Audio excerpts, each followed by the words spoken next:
பிரதமர் அவர்கள் வந்த பொழுதே ஒரு பக்தாதியாக, ஒரு சாதாரண மனிதராக சிவபெருமானுக்கு பூஜை செய்து அங்கே கண்கலங்கி நின்று கொண்டிருந்தார். பிரதமர் நடந்து கொண்ட விதம், வாரணாசி காசியினுடைய எம்பியா இருக்கிறாங்க. பிரதமர் அவர்கள் வந்த பொழுதே காசியினுடைய கங்கை தீர்த்தத்தை கொண்டு வந்தாங்க.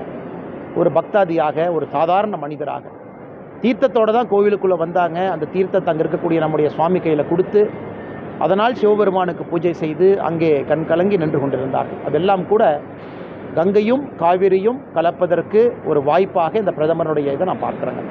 இது 3 விஷயங்கள். இது அரசியல் எதுவுமே கிடையாது.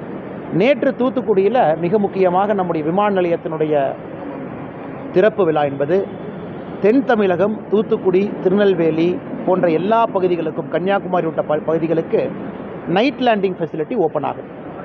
நேற்றே நம்முடைய சிவில் ஏவியேஷன் மினிஸ்டர் அவங்க பேசினாங்க, ராம்மோகன் அவர்கள். உடனடியாக டெல்லி, மும்பை 2க்கும் விமான சேவையை நாங்கள் ஏற்பாடு செய்ய போகின்றோம் என்று.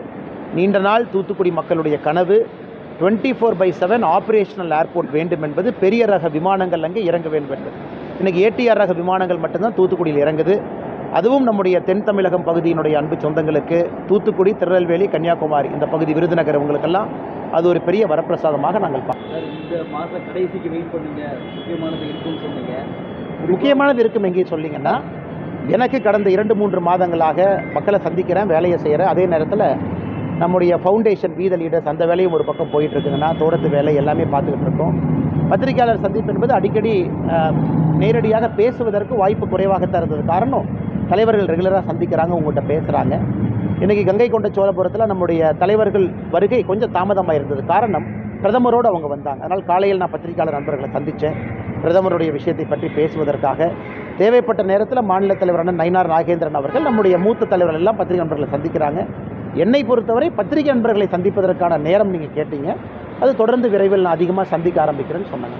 இல்லை சார், உங்களுக்கு புதிய பொறுப்புகள் கொடுக்க வாய்ப்பு இருக்குன்னு பேசப்பட்டு, அதாவது வந்துங்கன்னா, நம்முடைய கட்சியை பொறுத்தவரை தேசிய தலைவருடைய தேர்தல் நடக்கணும்.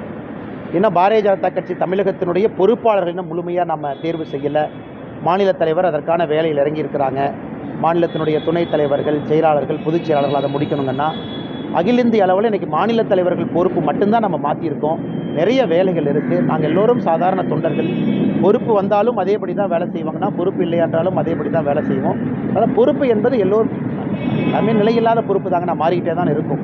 அதனால் பொறுப்புக்காக எங்கள் வேலையை குறைச்சிக்கிட்டோம், நாங்கள் வேலை செய்ய மாட்டோம் அப்படிங்கிற பேச்சுக்கு இடம் இல்லை.